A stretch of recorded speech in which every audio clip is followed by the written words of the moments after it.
see. Tag. Let's try that.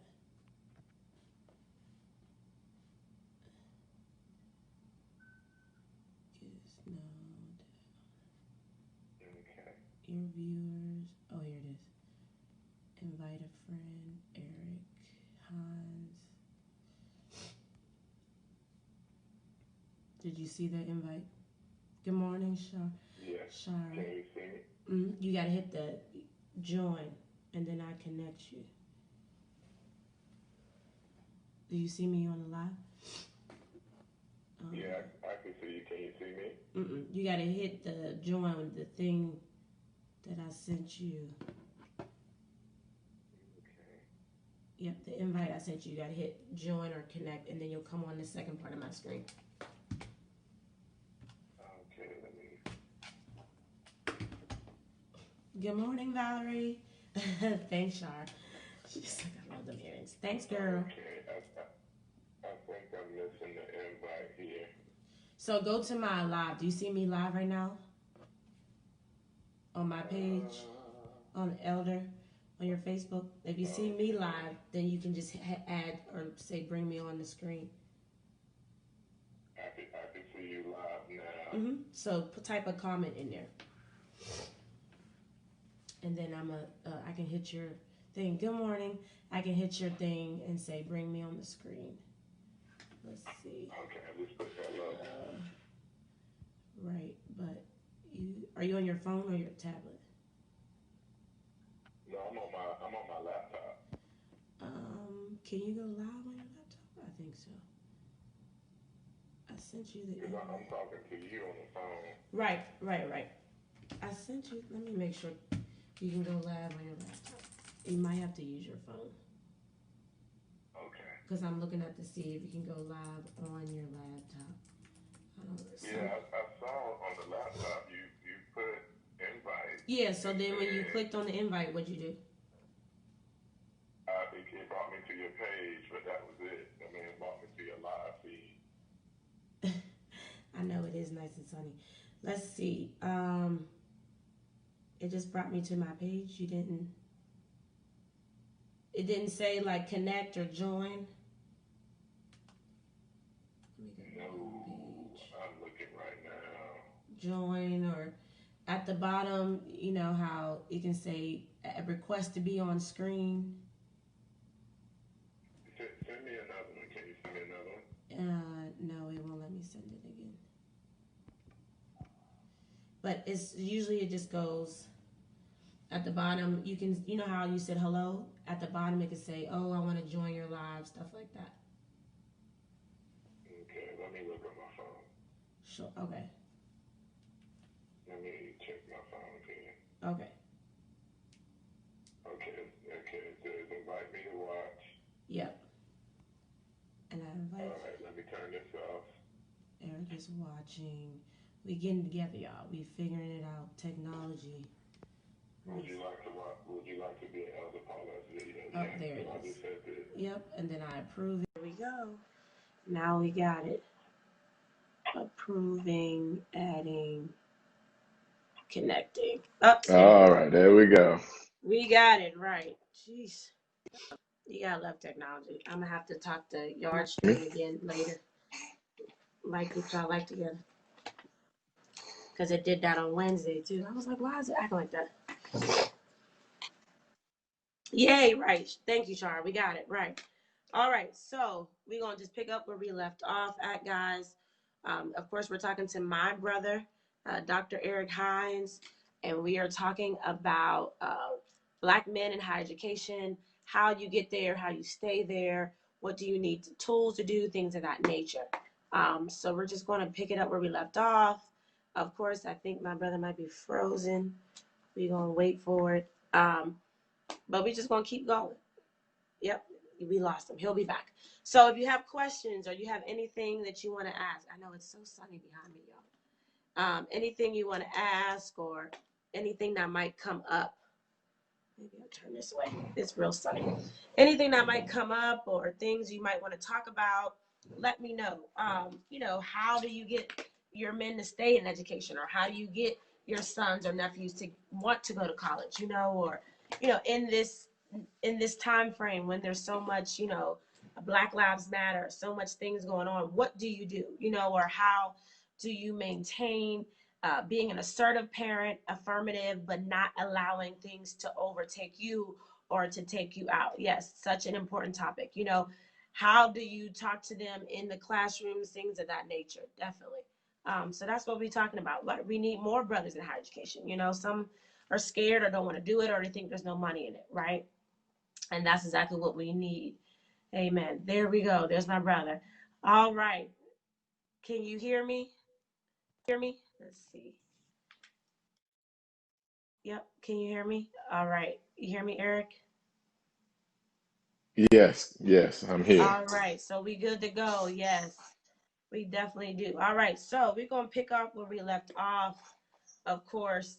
And Eric, like I was saying before, tell us a little bit about where you're from, how you grew up, things of that nature, so that way we can kind of get into how you started working with Black men and mentoring them and things of that nature. Okay, so good morning again. Thank you, Elder Paulette, for having me on here, and You're I welcome. have the pleasure and the honor of being married to your lovely sister. Uh, Right. Sweet, yeah. sweet. Right. Uh, so I was born and raised in Tampa, Florida. My mom was a single mom, Hmm. but she instilled in us hard work. She was a hard worker, Right. She's an amazing woman. She went from getting like a degree in Votech, I believe it was coding, and then wanting to be a nurse, went through community college. Hmm. And then from there, she, when we were in elementary school, decided to go back and get a 4-year degree in nursing and then become a registered nurse. So, Oh, wow. she's always kind of had modeled that, hard work, kind of determination, and even in the midst of having 3 children and raising them Right. by herself, mostly, my grandmother was there, of course.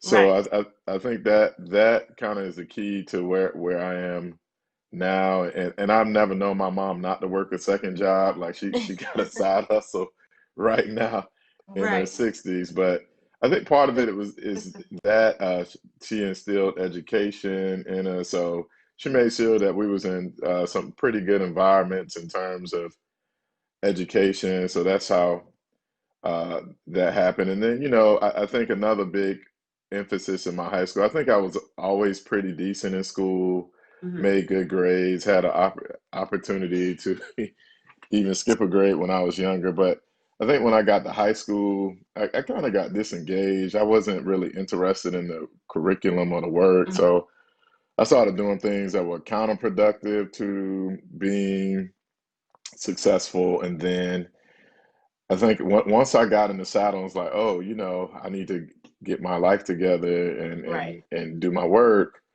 It was probably the middle of 11th grade, and then so from Hmm. there, I was trying to hustle, and then I also took, some shortcuts. So lesson, even in work, don't take Right. Right. shortcuts.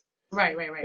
And you have to come back to it. So some of the math courses, I was like, I ain't taking that. I ain't taking that. And then the other part was I was in a Votech track, and my mom kind of caught it a little. She's like, "No, you Hmm. you should be in the college track." So we had to rectify that. So all that to say is, when I graduated college, I did get accepted to some 4-year schools, but Hmm. then the way it works in Florida, you have to have certain requirements to go to a public school. So I Hmm. didn't meet those. So and then at the time, for me, looking back, reflecting, I don't think I was I just wasn't mature enough to go off to school for, Right. for a myriad of reasons. And so I started off at community college, which actually was one of the best Hmm. things that happened to me. And then the next thing, you in community college, I'm thinking, oh, this is an extension of high school, 13th, 14th grade. Then take it Right. seriously. And then before you know it, my first semester, I kind of bombed it. And then my mom was like, yeah, I'm not helping you pay for school anymore. You need to get a job. If you want to take the school stuff seriously, you're going to have to pay for it. Right. So I Right. got a Right. full-time job. I mean, I was, I was blessed to still I was Hmm. making pretty good money back. It was the early 90s, probably making between $8.50 and $9 an hour. And at the time, I think minimum wage was like 5.25. So, you're 18, 19. Oh, I'm making big money. Okay. Right. I got a car and everything. And then next thing you know, when I was working, the place wasn't, it was a great place to work. It taught me a lot. But I heard people complaining Oh. about their Mhm. lives and being and not being able to afford things or Right. pay their rent. And I was seeing other folks kind of doing things like counterproductive to what they say they wanted to do. And so for Mhm. me, I was like, yeah, let me take school seriously. One of my main motivators was to get an office. So I was like, I don't have to sit in a cubicle no more if I got a college degree. Now this is 18, 19-year-old me. I can Right. shut my door, not hear people complain. I was also kind of changing my life around to listen to like motivational speakers like Tony Robbins at the time, back in the late 90s, Oh wow. and just reading some books and then, being back in the church again. And so I was like, you know what? Let me take school seriously. My mother also was asking me, so what you going to do with your life? What do you want to do? And she just kept like Right. bothering me about it. And so I did, I went through a That's career a black mom. development phase, Right. yes, without even knowing. And then next thing you know, I was like, you know what? I could be a school counselor because I don't want kids to kind of go through what I went through, Right. kind of the middle of the road, like, all right, it kind Trying of, to figure it out. Right. I was yeah, going to trying to say, figure it out. Yeah. you think that's typical for black men, in that high school setting that they just lose interest? Is it more because the sports overtakes? Is it more because they're lacking the home? Like you said, you were raised by Uh, mom because there's no I father. looking at my work and even in my own experience, because I Mhm. use myself as the research tool as well as the instrument, the research instrument. I think it could be a myriad of things. One of the things that I've been finding in my work and even just through self-discovery is kind of purpose. What is the Right, purpose of being in right, high school? What is the right. purpose of going to college? What and, a lot of young men, they find purpose in sports, whether it's I want to make it a career, this is my gateway to get to college or into a better situation. Right, right. And so I think the question, or I believe the question becomes, how do we, for young men, just like myself, when I found purpose in school counseling and Hmm. community college, how do we draw that out of our young men and have these conversations? I think it's one thing to say, oh, you need to go to school, you need to go to college, but Right. how do we have these conversations? Why is college important? Or in this case, Good. going to a VOTEC, going to Yeah. vocational school. There's nothing wrong with that. And in fact, I always laugh. It's like, okay, electricians Mm. can make more money than folks in education. Plumbers Right, making right. 70, 80 grand with a high school diploma. So it's Right. like, well, so I think, how do we frame education and how do we make it purposeful? But how do we be responsive to Black men and some of the needs that are uh, going on with them? Because Mhm. sometimes it is a case of, for some kids, being smart is not really cool.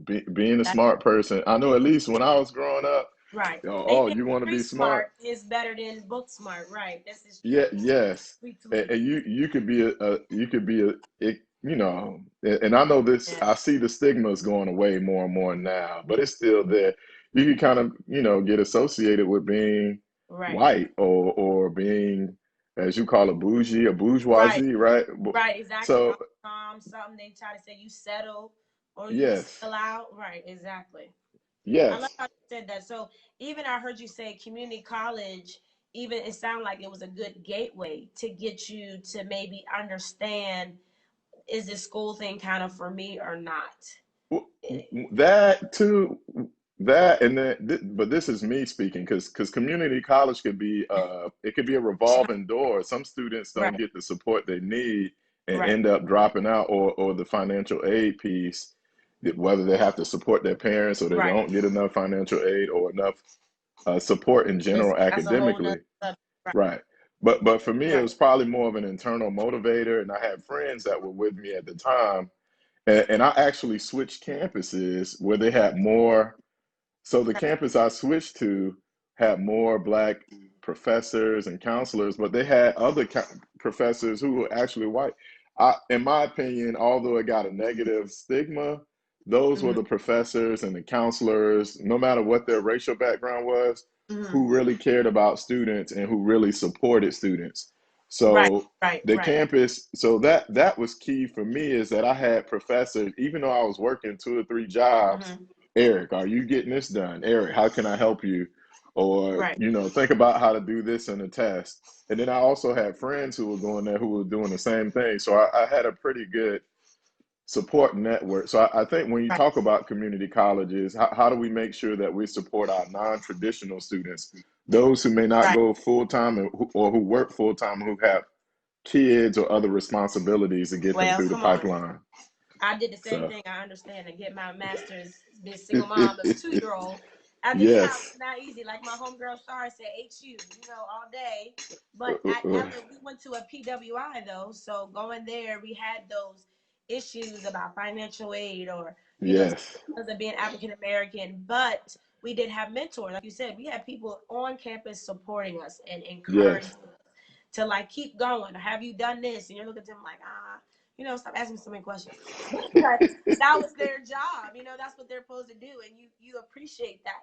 So I heard you say what made you get into education was you were tired of hearing people complain that had cubicle jobs, and you wanted a real job. But then also you, as a black young man, were stuck, and you felt like, okay, how can I get other people to be unstuck like me? Like, how can I be that resource? Is that how you kind of got into the counseling, What? psychology, education? Uh, so I got into school counseling, and some of my folks Mm-hmm. on here probably know, if they went to junior high and high school with me, is that we had a school counselor named Mr.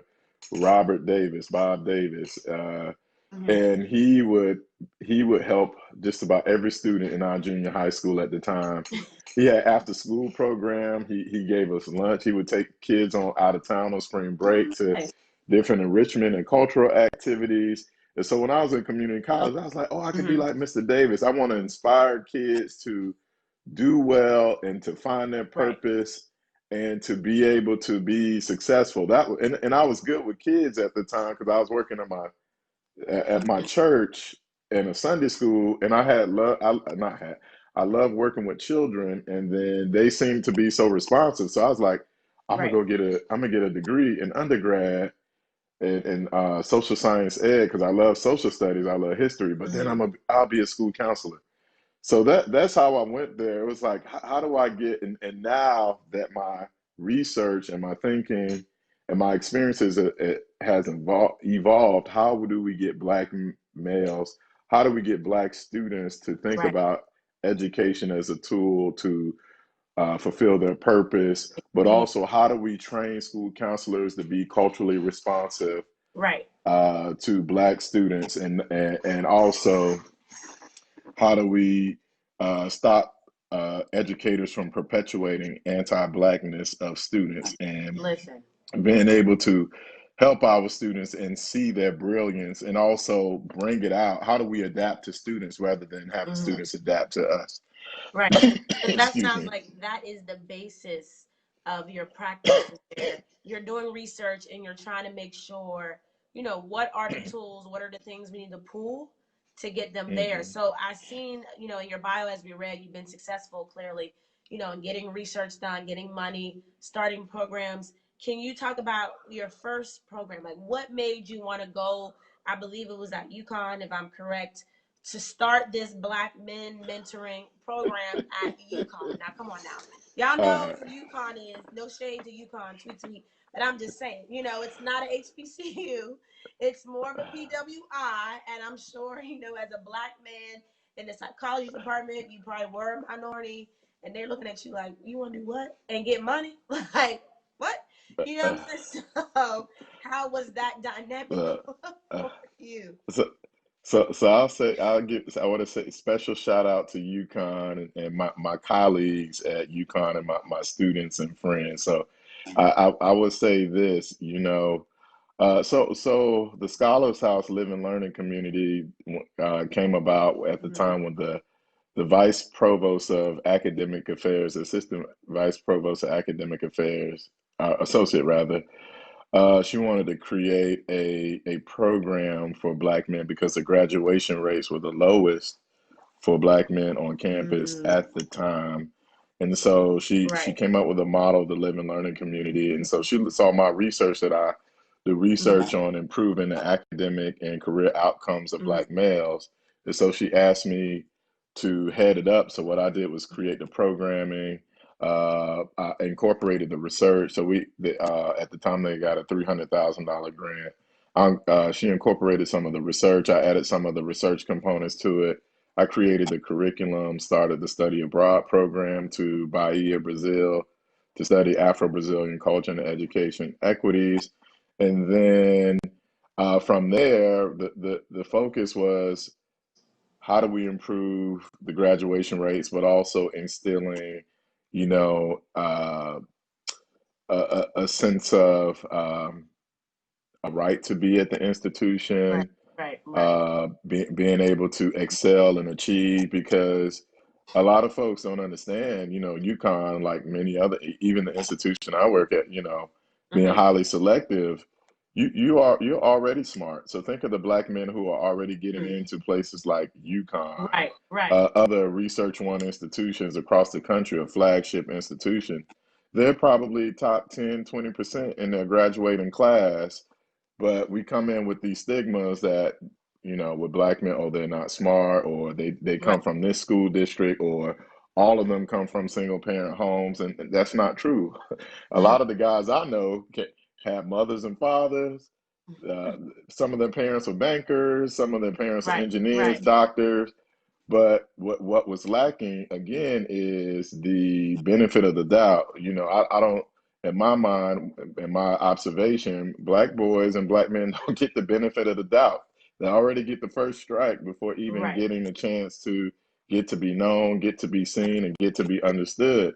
Right. So one of the things that what I was doing was changing and framing the narrative. Like, these guys are smart. These guys are here at UConn. They're the best and the brightest from their schools, whether they're coming from a Urban. school Right. district that may be not considered the best or the Right. best school district. Right. And some of the pressure that we're putting on them tends to be these low expectations of Black boys and Black men. Like, you gotta Mm. you got and I want to say this, as much as I mean I love my people, we do the same exact thing to our Black boys. We feed into the Same same thing. narrative instead of Right. understanding their needs or what's going on in their Right. environment and their context. We Right. treat them the same, like We sure not do. being We aware sure. of this unconscious bias of Black boys and Black Right. men. And I would even say that with Black girls too. The same way. Come in, oh, she's snapping up, she's doing this. Okay, so Right. why is she doing that? What has happened to her to get her to Get to this the root place? of. Right. Right. Yes, yes. Instead of making these assumptions, oh, that it's a bad seed, a bad. I have to deal with the same. I have two sons. I have to do the same with Right. my Exactly. oldest son and advocate for him. So imagine me if I Exactly. know the system and advocating.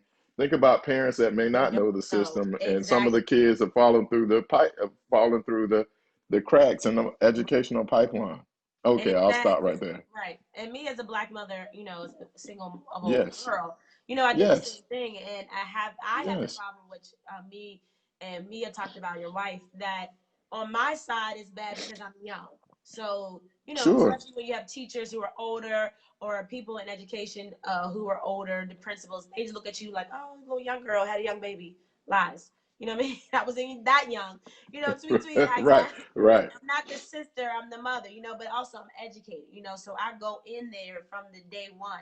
Hey, how you right, doing? Here's my name, my number, we need to work as a team, blah, blah, blah. But sometimes, folks hear it and they don't understand it. And then it's like you right, got to keep pressing the issue, like, how you doing? right, I'm sending emails periodically. Hey, is she done with her work? Is she really caught up? Because she says she is, but I want to make sure, things of that nature. I can say thankfully that she's going to Howard. Shout out again to HU. I see my girl Shar. She's going to talk. Sweet, sweet. She going to Howard University's charter school. And I can say for our first Black charter school is a very different take. All Black teachers, all Black staff, but not yes, just for that, but it's more understanding, and it's more right. flexibility. It's just more, and I'm glad that she's getting that exposure. And yes, Bison, Wakanda for life. But also, she's getting that exposure. But we also did a public. We did Montgomery County for the first 4 or 5 years. So I gave her both aspects to understand interracial, to understand, her own kind. I want her to have all that exposure. And then, unfortunately, in the DMV, I'm able to do that. If I went back home, Pittsburgh, Jesus, I wouldn't have the same option. Sweet, sweet. So that's why I stayed, because I was like, I need her to have that experience. I need her to understand. So with all of that, there's so much things that came up. Of course, I'll be taking notes. But I wanted to say about the graduation rates. Is that something that has been maybe the same since you've started your research till now, of either high school or college, of the Black men graduating, or has it increased? Does it look better? I mean, because we have a lot of, it looks like more Black male entrepreneurs, or we have a lot of more celebrities that are being like mentors, are like the Chadwick Bosemans, they're going out there, the Lee Daniels, they're showing their face, Tyler Perry, saying, hey, I can do it, you can do it. Do you think it's changed, or do you think it's kind of like the same? No, it's nationally. If we talk about for graduation rates for four-year institutions, about a Right. third of Black men graduate. It's still on average now. A third of Black men graduate Mm. at the 6 year rate in 6 years from a four-year institution. So Right. no, we got a lot of work to do, but at UConn we did improve the graduation rates for Black males. Hovering, it was definitely hovering over 75% Right. Right. with our Right. first cohort that just graduated. And one of the things that I emphasize with them, and I emphasize with my students here at Florida State, Mm-hmm. the ones I encounter undergraduates, thinking about graduate school, thinking about and also thinking about careers that will give you a return on investment, like doing Good. something that is aligned with your purpose, but Right. also looking at opportunities to Right. go to graduate school. That's another conversation. That Right. the lack of Black males in graduate school or professional school like law school, medical school, Right. uh, and being able to be leaders in their fields, Right. whether they're entrepreneurs, whether they become CEOs. And that's one of the things that we were looking at with the learning community, is producing the next generation of Right. lawyers, Right. governors, uh, surgeons. I was even hoping at the time, if I was still there, we can get a Rhodes Scholar. So Right. Right. really, really taking it to the limit and saying, not just saying, because Black men have been successful even since the time of enslavement and before that, across the seas in Africa. So Right. Mm-hmm. there's no new phenomenon of Black men and Black women being Mm. successful. It's Right. really about, how do we make sure that our kids know that this has already happened? Like you already have it in your DNA. Let's Right. bring it out. Let's cultivate it, and then Right. making confidence. And one of the Right. things that I strive with Black boys and Black men in colleges, look, focus on the work. Do well in the work. Right. Do what the work is going to give you your confidence. The work Right. is going to give you what you need to be able to navigate getting a career, getting a business. I think it's nice to to be cool with people and show people, oh yeah, I'm not this and that. You Right. don't Right. have to prove that. You are made in God's creation. You are human. You don't have to prove anything, but Listen. being God. achieving and utilizing your Right. talents, that is going to get you through the door. If Right. you got a 3.5 or 4.0, they can't deny you in grad school. They definitely can't. As You well you as you you forget, yeah, you go ahead. reach quota. So you meet a quota. And I always remember this, and I don't know where I learned it from. Don't ask. Probably from my parents or somebody. But you meet the quota knowing your privilege, put it that way. Just like everyone else on the other side of the skin color of the rainbow knows their privilege, knowing your Black privilege, knowing that you need to meet that minority quota or the man quota or the woman quota. And then you're smart too. So it's all going to align together. So knowing when you go for the interview or when you go to the school in the classroom, you are here because you're meeting the quota. But don't let the quota define who you are. Don't let the quota be the only reason that they let you in the door, but you're not going to fulfill and do it right or correctly. Don't give them a reason to say, yeah, we only put you here for XYZ, but we knew you were going to bomb out, or you weren't going to fail out or anything like that. Like, be proud of, no, hey, I made it because of a quota, because other folks are, tweet, tweet. But then show them, listen, I made it, but I'm also going to do this thing the right way. You know, sit in front of the classroom and not in the back of the classroom. You know, actually be engaged. I know my problem in school was I didn't know how to study. So everybody knows in high school you be cheat. I mean, that was just the norm. They give you a quiz, they give you these little pre-tests, but they're really the quiz, and then you do the pre-test and they say, oh, you can use it to do the actual quiz, and then come on now, that's not really studying. So when I get to college, I don't know what I'm doing. And instead of admitting that because of the embarrassment, you know, to say that to other people, I just kept flunking and I just kept being on academic probation. And it wasn't until I went to the military and came back that I started to discipline myself. Like, listen, I got to figure this out. So I taught myself how to study. And then I would go see my professors when I was struggling and say, listen, this is not my subject, like history. It's not my ministry. But I'm working as hard as I can. If you work with me, why? Because they hold the power of the Mm-hmm. brain. You know, they know what to do.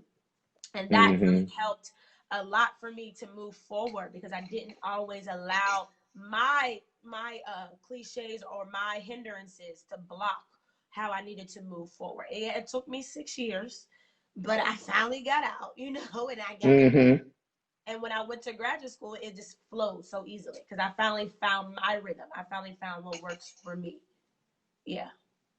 You know, I think you bring up a good point. I believe a lot of freshmen, particularly those who are first gen or didn't have a lot of college preparatory courses or conversations around college. So I want to be careful around that, and especially, Right. you know, my some of my guys. I mean, you go from having a regimented process in high school, 7 periods. Right. You already have your schedule and everything disciplined to you till to you only get 3 months before college if you don't go to a summer bridge program that Right. prepares you. Right. Right. Then in your first semester, you're a whole adult. You're a full adult, and Right. then have to I learn tell how to you, be no. disciplined on your. Right. You just go from being a child to an adult in We three got months. so I much think we don't think freedom. about that. We don't think about right. We don't think about that with our kids. Like there's no smooth transition to young I have adulthood. It's like I'm gonna in drop the you world. off at college, and you fig there are resources there, but there's not a lot of people who's gonna come out and help you and show you. And that's one of the Right. things that I focused on is you got to get this time management down. You gotta get the studying. Like you don't study for Right. calculus. You do calculus. You do math. You practice Right. math. You Right. don't Right. study. Right. You get That's better true. by practicing. And kids don't know that. They just think that they gotta sit in a room and by osmosis they get it. So a lot of the techniques, Right. especially Right. for freshmen, and we wonder like, what the heck is happening?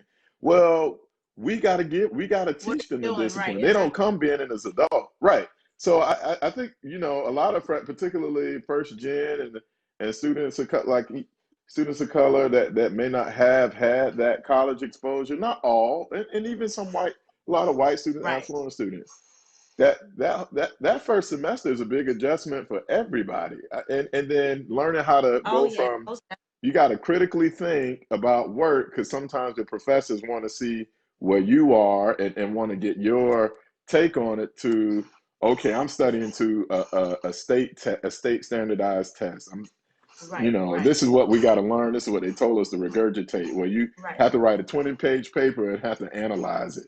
So you know, Right. and that's why you hear students. I need a rubric. I need what do you want for me to get an A? Well, I want you to think critically. That's what you're going to Right. college. I Right. want you to be able to develop your mind so that you could be prepared for a career. So yes, we just drop them on the deep side of the pool and say, go ahead and swim. Uh, uh, do it right, and then when they mess up, you be like, "What you doing?" Da da da, and then you embarrassed because you don't want to tell your family the Yeah, truth. that was the same with me. The Yeah, show, I bombed out. Right. yeah, that's true. So of course we're coming up on time. I wanted Okay. to bring it all together to talk about. It sounded like I know you said you started getting back into church. I know you said talked about the Creator. It sounded like, and I saw Shar said this earlier, that church kind of was your anchor. Can you talk about how you got to having that anchor to pull you into, you know, into fruition or into, you know, the correct lens to be like, let me get my life together. Oh, my Let's mom go. had us in church like 5, 6, 7 days a week when we was little. So that's all we that's all we knew. Even though sometimes like, Lord, why am I here? My friends out here doing that, but I Right, think that not think I know her instilling faith and our Lord Jesus Christ, and being able to, and for myself, read the Bible and see the miracles God has done, that I believe in, that I have faith right, in. right, I knew it was possible. Some of these guys and some of the women in the Bible, they were slaying giants. They were overtaking cities, taking their cities back. mhm, So right, it was easy for me to say, you know what, I can get this college degree. It wasn't easy in the process, but the other part is, you know right, what? If folks are, helping their people in the Bible, how can I help my people? They was going through all types of stuff. Guys, jokers, women, they were getting killed for their mhm, faith. And so right. now here, how do I not use that part of my faith to That's good. not only inspire others and to help others, but also to move through life, to take care of my family, and to to be frank with you, to move through life as a black man. Right, It's hard doing a lot of these things, and it right. just being black, period. So for me, my faith, it is my anchor. I think if I didn't, I probably would be angry a lot. That's good. I mean, and that's what the society tries to label us as, right? The angry black woman, or the black man always angry, and not And we got a realizing. right to be angry. Right. It's I'm about to say okay to not be realizing angry. where it comes from, the stemming of Yes. the roots or of the generational systematic racism and the oppression and things that we've been through, and being in the colleges areas that are PWIs, where everybody on their hand, you can just count them. Like me and Shar with the LSU, you just count the black people on your hand. I mean, that's all you got. Or you go to the Howards and it's just overwhelming. HBCU is all you, but then everybody in their own little clique. Like there's the bougie clique, there's the athletic clique, there's that. The Yeah. last two things I wanted to ask you, and I put some Yes. points down, and I'm Yes. gonna put this on the chat. Of course, I'm gonna post these nuggets of wisdom.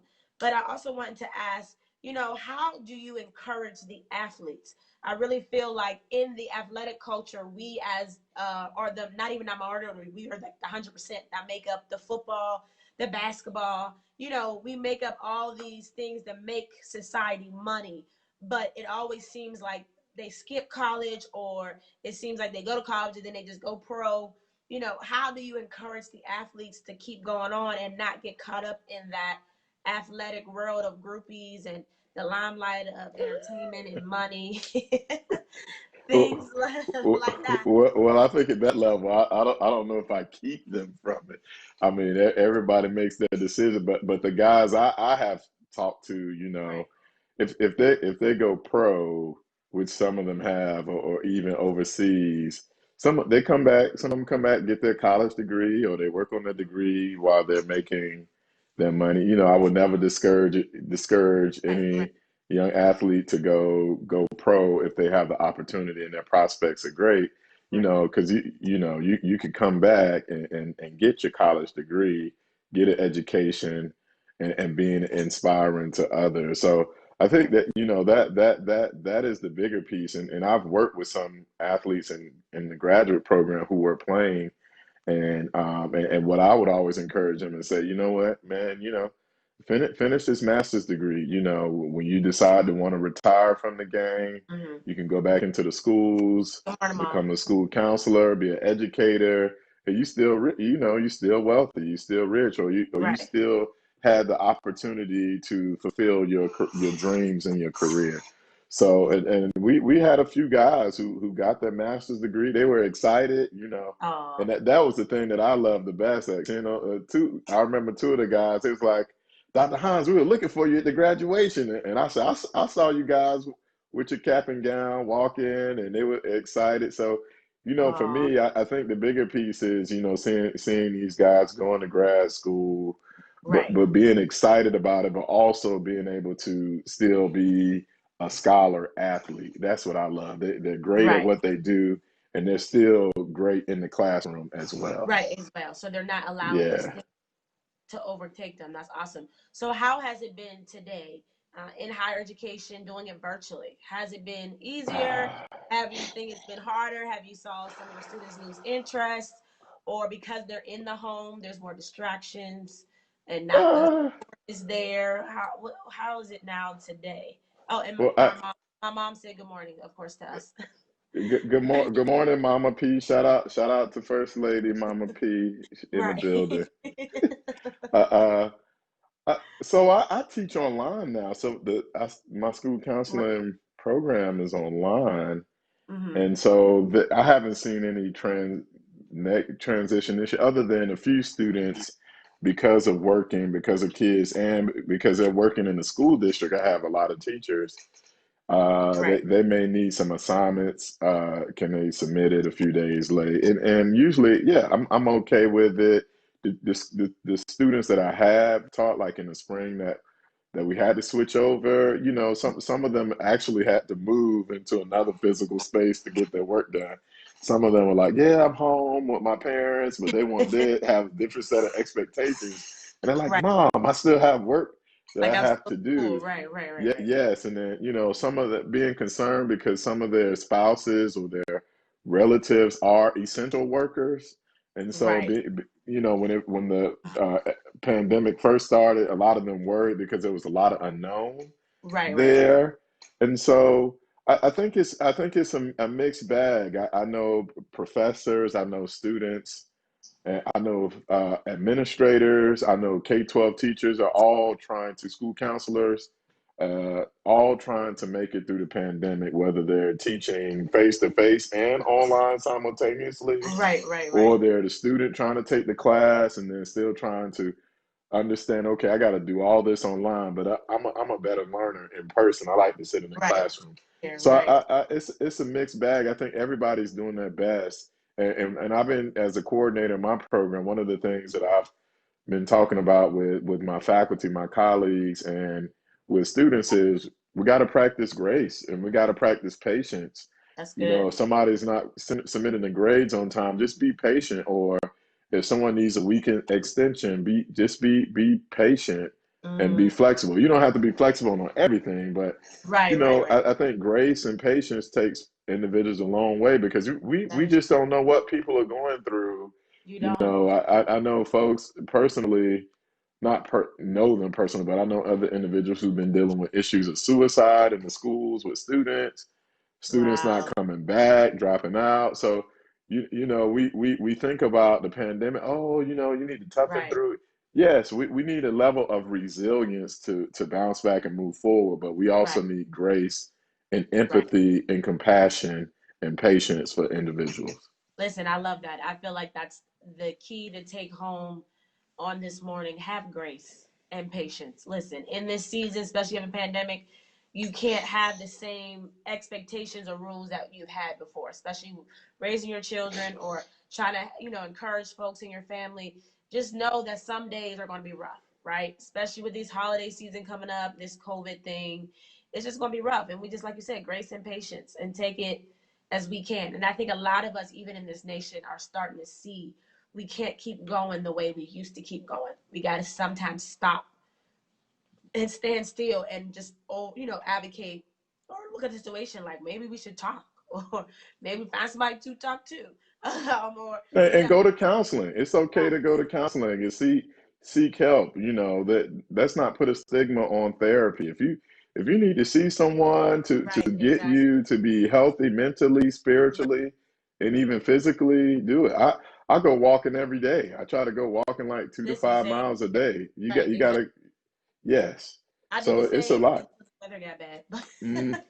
That's because you Oh, still live. it's still a little He lives in warmer here in Florida, y'all, Florida. so he got that nice weather. We over A here little bit, on the winter yeah. side, and we ain't walking no more. We can't. You know what I do now? I I go hear that. box. I go ahead and put some gloves on, and I go box it out. Oh But boy. that's real though. As well as there's websites. I know there's therapy for Black girls. It's a good website.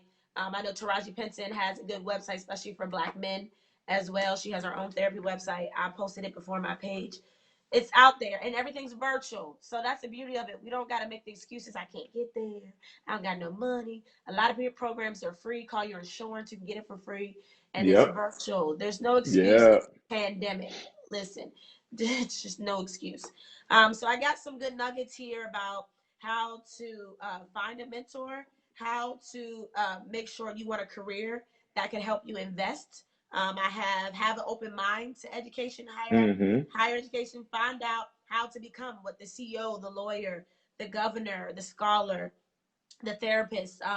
Church is your anchor and needed in order to move forward. And then seek help, get counseling and therapy. Any other tips or nuggets of wisdom that you would like to give or share before I have you close this out? Anything? Because of course, you know I'm type these up and post these, as well as let Oh people know no, you're good. find you too. I know I have Yeah. you tagged on this live too, but on do you have a website? Do you have anything else they can find you on as well? But any more nuggets of wisdom to let them know? I mean, I have my university website, but I think the biggest thing that if anybody walk away with is be your authentic self, but believe in yourself.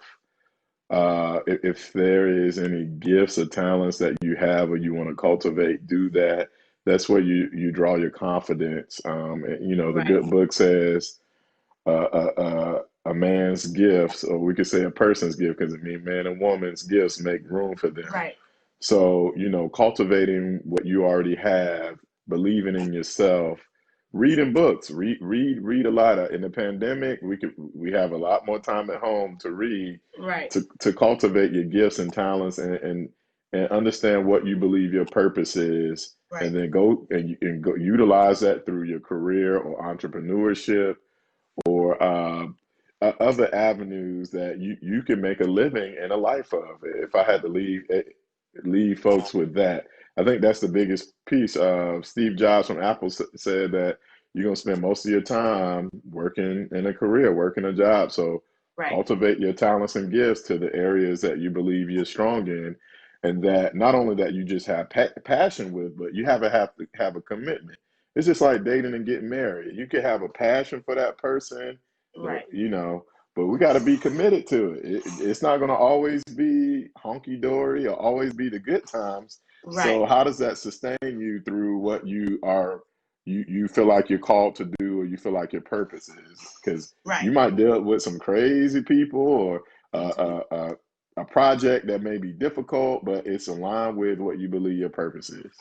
Exactly. That was awesome. Definitely. I know they can find you on Facebook, correct? Facebook, Instagram. Yes, Erik M. Hines. Yes, where I put you at. If you would like to close Yes. this out, I think this has been an awesome conversation, most needed. I'm sure we'll have a part two eventually. Tweet, tweet. But also for my harvesting ministry, this is my last live stream for the year. Amen. I'm going on vacation and enjoying my self care. Tweet, tweet. And I'll be Yes. back after the new year. But if there's any of you want to pray us out or any words you would like to say, oh, and my mom had a prayer request for a young man's family, 15-year-old boy who killed himself the other day Mm, because of bullying. mm, So, of course, we want to pray mm-hmm. for that family and speak life, not just into him and his family, but into the young people.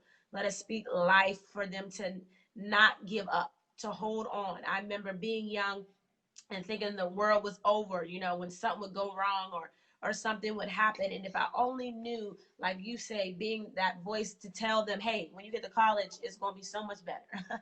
Or when you get out of high school, you'll find your crew, you'll find your clique, you'll find how you'll fit with your individuality or your creativeness. And you don't have to let go so early.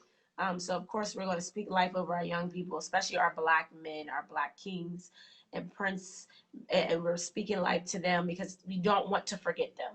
Amen. They're always sometimes falling by the wayside, but they're still important.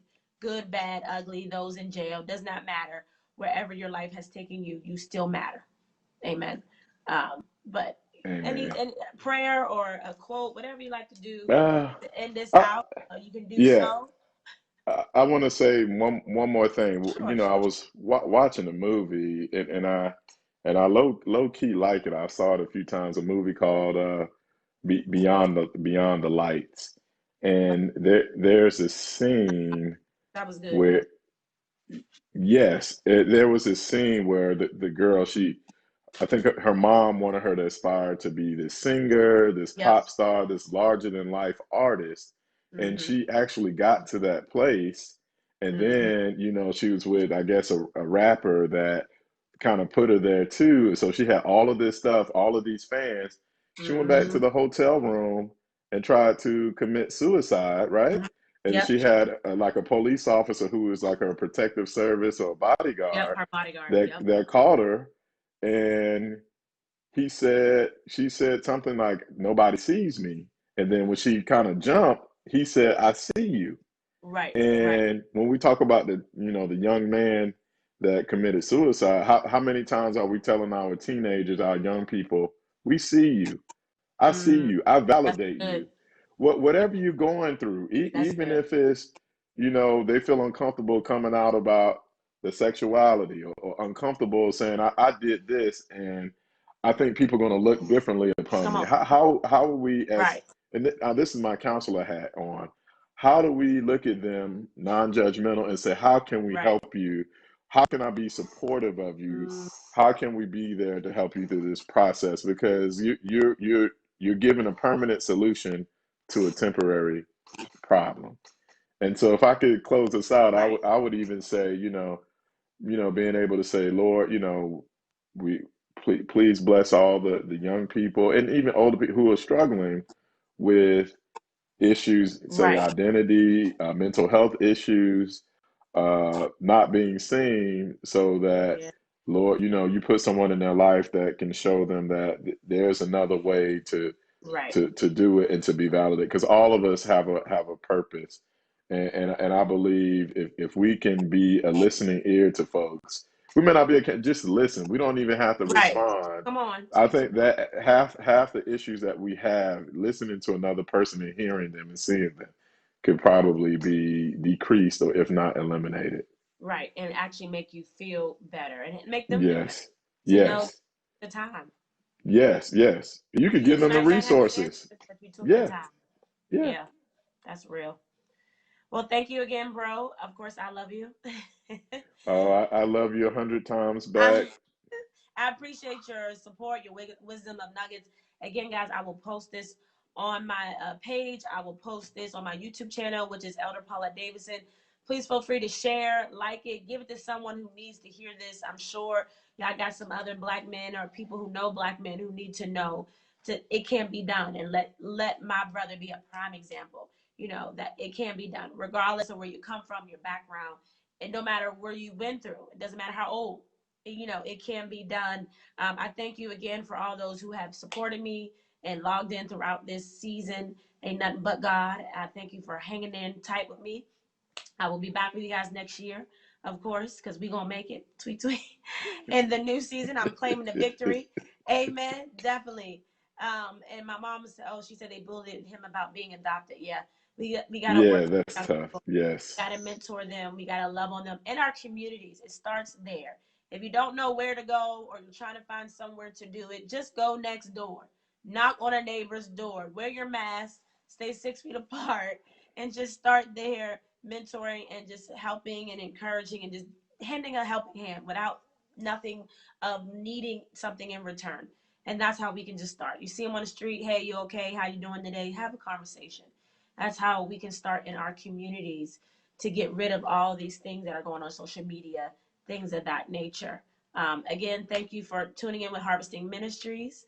Of course, I love my brother again. Thank you so much. We're going to be back next year with some new topics, with some people who are going to come back with some old topics. Listen, we're going to be on fire for the Lord. But until then, please stay safe. Please do what you got to do according to what the government is telling us to do. Tweet, tweet. As well as keep in exercising. If you can do like my brother, go walking in nice Florida weather. Keep go exercising, or do what you got to do. Renew your mind daily. Keep yourself uplifted and feeling well. Thank you all again. Thanks, Mom. Thank you all again for tuning in. I thank y'all for being there. God bless you all. Have a great sanctified Saturday, and I will see you next year. Yes. Merry Christmas, Happy Hanukkah, Happy Kwanzaa. Kwanzaa, come on now. Yes, cover it all, Jesus. Bye, y'all. I'll see y'all later.